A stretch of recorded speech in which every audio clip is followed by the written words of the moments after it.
സദൃശവാക്യങ്ങളുടെ പുസ്തകം 12-ാം അധ്യായം അതിൻ്റെ 20-ാമത്തെ വാക്യം. ദോഷം നിരൂപിക്കുന്നവരുടെ ഹൃദയത്തിൽ ചതിവുണ്ട്, സമാധാനം ആലോചിക്കുന്നവർക്കോ സന്തോഷമുണ്ട്. സന്തോഷം എന്ന വാക്ക് കേൾക്കുമ്പോൾ തന്നെ ഒരു സന്തോഷം ഉണ്ടാകേണ്ടതാണ്. പക്ഷെ ആ വാക്ക് കേട്ടിട്ട് സന്തോഷം ഉണ്ടാകാത്തത്രയും ദുഃഖത്തിൽ കഴിയുന്നവരുണ്ട്. ഒരുപക്ഷെ മകനെ, പ്രിയ സഹോദര, നീ അത്രമാത്രം ദുഃഖത്തിന്റെ കയത്തിലാണ് കിടക്കുന്നതെങ്കിലും നിങ്ങൾക്ക് സന്തോഷം തരാൻ യേശുവിന് കഴിയും. വിശ്വസിക്കൂ, ഇന്നത്തെ ദുഃഖങ്ങൾ മാറും, ഇന്നത്തെ വേദനകൾ മാറും. എന്നും കരച്ചിലിന്റെ കാലമല്ല, എന്നും വേദനയുടെ കാലമല്ല, എന്നും താഴ്ചയുടെ കാലമല്ല, എന്നും ഇലപൊഴിയുന്ന കാലമല്ല. പാട്ടുകാരൻ പാടി, ഇലപൊഴിയും കാലങ്ങൾക്കപ്പുറം തളിരണിയും കാലമുണ്ടെന്നോർക്കണം, കവിളിയിലൂടെ ഒഴുകുന്ന കണ്ണുനീരിനപ്പുറം പുഞ്ചിരിയുണ്ടെന്നോർക്കണം.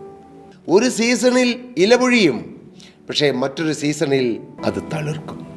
മാത്രമല്ല, തളിര് വന്നാൽ അത് പുഷ്പിക്കും, പുഷ്പം വന്നാൽ അത് ഫലമുണ്ടാകും.